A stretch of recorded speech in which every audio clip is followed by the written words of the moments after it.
Guys, kasi nakatanaw og Tony Talks, 'di ba?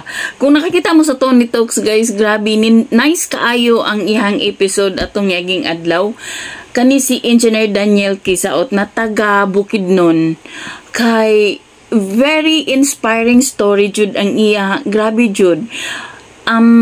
Ni graduate siya nga naa siya sa sulod sa kulungan.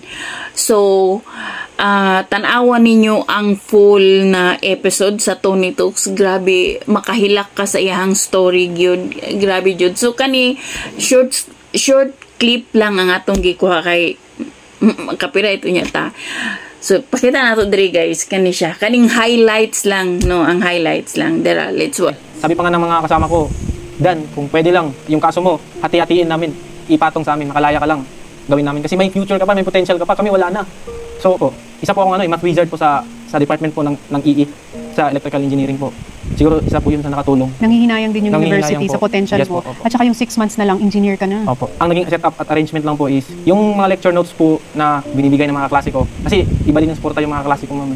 Binibigay nila sa mama ko, tapos si mama ko naman magdadala nun sa akin sa loob ng selda. So doon ko po babasahin sa midterms at finals. Doon po ako sa time ng dalaw ko, kahit maingay. Doon po ako nag-e-exam po, tapos may police na tumitingin. Nagkabit po ako ng speaker sa selda, tapos nagkabit din ako ng alarm switch at saka monitoring switch. Nung ginagawa mo yun, pinapakailaman ka ng ibang preso? Tumutulong sila, ma'am. Online po ako nag-graduate po.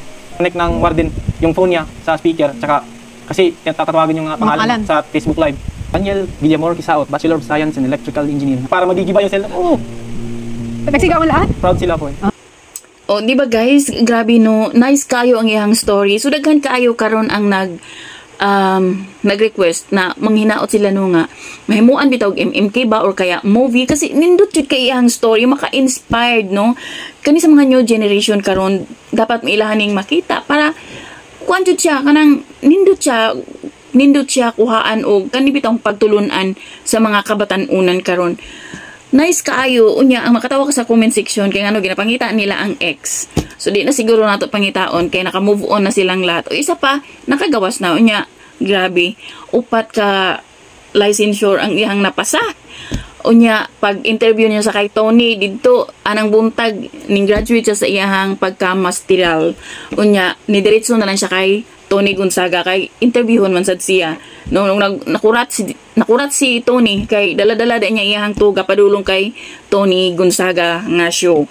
So nindot gipakuha ni Tony gipasod na nice kaayo jud ang iyang story guys. Tan-awa ninyo kay grabe jud makahilakas iyang story nga. Hay, maka-inspired no. So kato lang na i-share ko lang. Bye.